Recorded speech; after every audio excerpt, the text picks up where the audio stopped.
हाय मैं रवि रवि के बिंदास बोल में आपका स्वागत है। देखिए आंख थोड़ी सी सही है लेकिन अभी इतनी सही नहीं है। लेकिन लकड़ी चोर जो चोर पानी में ईंट के ढेर के बगल में जो सिपाही बैठे थे उनमें आखिरकार एक महीने के बाद इतना दबाव बनाने के बाद कुछ नामों के खुलासे हुए हैं।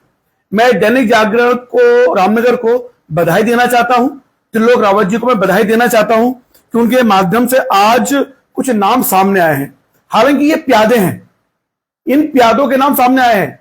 तो देखिए और बड़ी ताज्जुब की बात है कि इस ईंट के जो ढेर में जो लकड़ियां छिपाई गई थी एकमात्र मैं ही हूं जो इस पर आवाज उठा रहा हूं। और मुझे बड़े आश्चर्य की बात होगा कि समुदाय विशेष के कुछ अंध विरोधी लोग जो मोदी सरकार को भाजपा को भर भर के गाली देते हैं, अंत बकते हैं, वो इस मामले में भ्रष्टाचार में साथ हैं। और शायद हो सकता है कि तस्कर उन्हीं के साथी हो, इसलिए दबाव बनाया जा रहा हो और मुझ पर ताने कसकर मुझ पर मानसिक दबाव बनाया जा रहा है और ऐसी असभ्य भाषा का प्रयोग किया जा रहा है इन असामाजिक तत्वों द्वारा कि रवि लकड़ी तुमने अंदर ले ली, बाहर ले ली, क्या ले ली, मतलब ऐसे शब्दों का इस्तेमाल कर रहे हैं हमारे समुदाय विशेष। और देखिए ये NSUI के लोग हैं, NSUI यानी जो कांग्रेस का छात्र संघ यूनियन होता है उसके कुछ जो लोग हैं बेचारे और मेरे अच्छे मित्र हैं। और आश्चर्य की बात है वो मुझे कह रहे रवि भाई लकड़ी अंदर गई नहीं या बाहर ही है या बाहर नहीं गई अंदर, मतलब इस तरह की वाहिया टिप्पणी कर रहे हैं। जबकि इन लोगों को देखिए संविधान बचाओ की बात कर रहे हैं, एक इतनी बड़ी चोरी रामनगर में होती है और 2.5 महीने से चोरी हो रही थी। फिलहाल आज जो खुलासा हुआ है देखिए उसमें दैनिक जागरण की रिपोर्ट है, उसमें साफ नाम आया है कि आम पोखरा रेंजर पूरन सिंह खनायत ने बताया कि जांच में अभी पटरानी गांव निवासी रविंद्र कुमार व मोहल्ला भवानीगंज निवासी सोनू शर्मा का नाम सामने आया है जिन पर 3.5 लाख रुपए का जुर्माना लगाया जा रहा है। सुनिए ये प्यादे हैं, ये असल लोग नहीं है, क्योंकि जो असल ठेकेदार हैं उनके नाम सामने नहीं आए। अब ये किन ठेकेदारों के लिए काम कर रहे थे, अभी जो सूत्रों के हवाले से हमें खबर मिली, देखिए मैं आपको दिखा दूं कि देखिए ये नाम आपको सामने आ रहे हैं। ये देखिए आप यहां साफ साफ लिखा हुआ है कि पटरानी गांव निवासी रविंद्र कुमार व मोहल्ला भवानी का निवासी सोनू शर्मा 3.5 लाख रुपए का जुर्माना लगाया जा रहा है। डीएफओ प्रकाश ने बताया कि इस मामले की जांच चल रही है, जांच अंतिम चरण में, सच्चाई जल्द सामने आ जाएगी। अब आप देखिए कि अब ये खुलासा मैं आपको बताऊंगा कि यहां पर हुआ क्या इस मामले में। जो ये ठेकेदार के आदमी है और सूत्रों के हवाले से ये जांच अधिकारी ये कह रहे हैं कि इन लोगों ने ठेकेदार को अंधेरे में रखकर लकड़ियां चोरी करवाई। क्या ये बात गले उतरती है?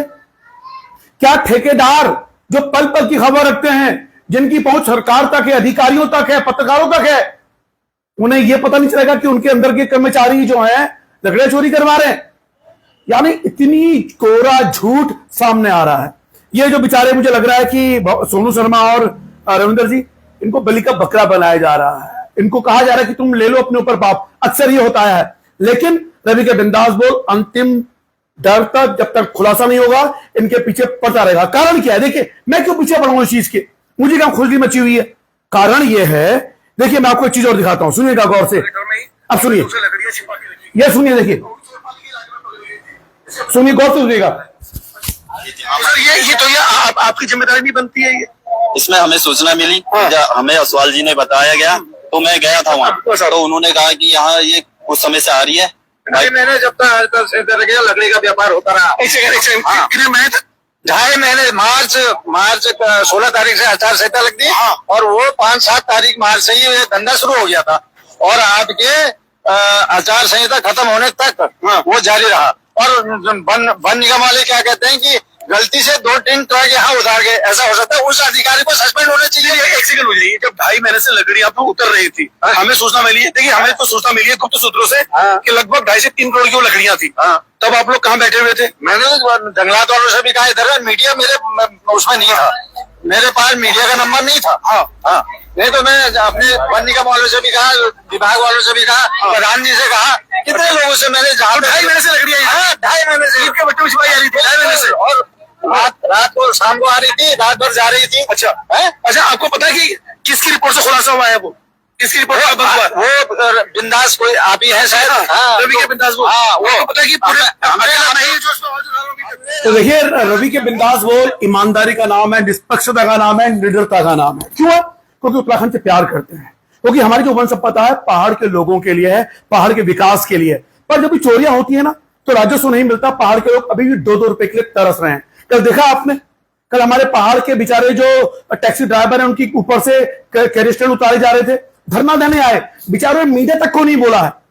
उन्हें नहीं पता कि मीडिया को तो खरीदा जाता है, उनको बोला जाता है। अरे शर्म करो मीडिया वालों यार, कुछ तो शर्म करो। इतनी शर्म नहीं आती आप लोगों को? धिक्कार है यार।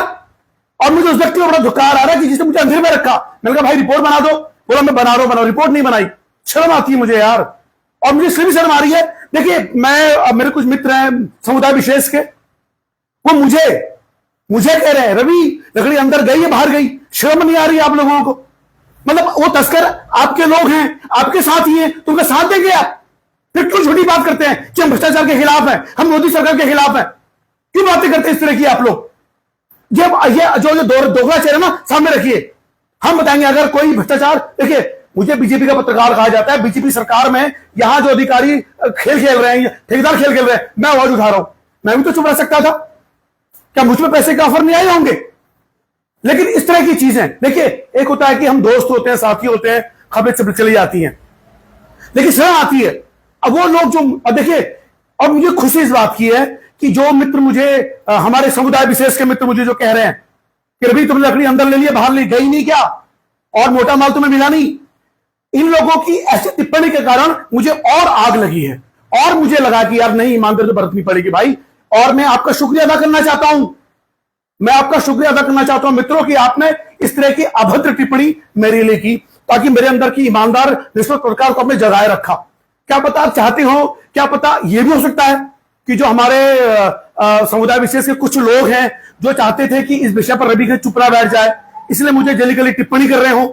तो मैं आपको शुक्रिया अदा करना चाहता हूं कि आप मुझे इस तरह की जली कड़ी टिप्पणी करें, लेकिन उन पत्रकारों को भी करें कि तुम चुप कैसे हो गए इस मामले पर। सारे पत्रकारों को यह खबर गई है, लेकिन एकमात्र दैनिक जागरण का ही पत्रकार है जो उसको खबर को लाएगा सामने। एकमात्र रवि के बिंदास बोल है, वही सामने लेके आएगा, बाकी पत्रकार नहीं बैठे रहेंगे। बाकी और मुद्दे पर तो आप आ जाएंगे। देखिए, आजकल पत्रकारों की बड़ी चीज चल गई है, कांग्रेस मानसिकता का पत्रकार, बीजेपी मानसिकता का पत्रकार। अरे सुनिए, हमें राष्ट्रीय मानसिकता का पत्रकार होना चाहिए। अगर सरकार राष्ट्र के साथ है उसका साथ देना चाहिए, अगर सरकार राष्ट्र के साथ नहीं है उसका विरोध करना चाहिए। अगर कोई विपक्ष राष्ट्र के साथ है उसका साथ दो, अगर विपक्ष राष्ट्र के साथ नहीं है उसका विरोध करो। हमारा केंद्र राष्ट्र होना चाहिए। फिलहाल मैं अपने बाकी पत्रकार मित्रों से कुछ नहीं कहना, आपकी भी मजबूरियां होंगी, क्योंकि होता है, क्योंकि आप भी क्या करेंगे जो ऊपर तक सारी चेन मिली हुई है। लेकिन मैं अपने विपक्ष के लोगों से कहना चाहता हूं कि एक पत्रकार आवाज उठा रहा है, उसके लिए आप ऐसी अभद्र टिप्पणी का प्रयोग करेंगे क्यों? क्योंकि तस्कर हो सकता है कि आपके मित्र हो, आपके रिश्तेदार हो, आपकी जान पहचान के लोग हो, इसलिए उनको साथ दे रहे हो। लेकिन मैं इस मामले पर कल डीएफओ आर्या जी से मिलूंगा, रेंजर पूरन खनियाल जी से मिलूंगा। लेकिन मैं फिर से दैनिक जागरण के पत्रकार, ब्यूरो चीफ रामनगर त्रिलोक रावत को साधुवाद देना चाहता हूं। आप जैसे पत्रकार अगर रामनगर में हैं तो निश्चित रूप से ईमानदारी की मिसाल उत्तराखंड के लिए यह होने वाली है। आपने जो खुला, देखिए कल अखबार में जो खबर आई है, मैं हैरान था। देखिए, इस बीच मेरी आंख थोड़ा खराब थी, मैं डिस्टर्ब था, मैंने कहा मैं एक सबूत इकट्ठा कर लूं। अभी हमारे वाल्मीकि समाज की बेटी नीमा, उसके लिए भी हमें आवाज उठानी है, उस पर भी टिप्पणी करनी है।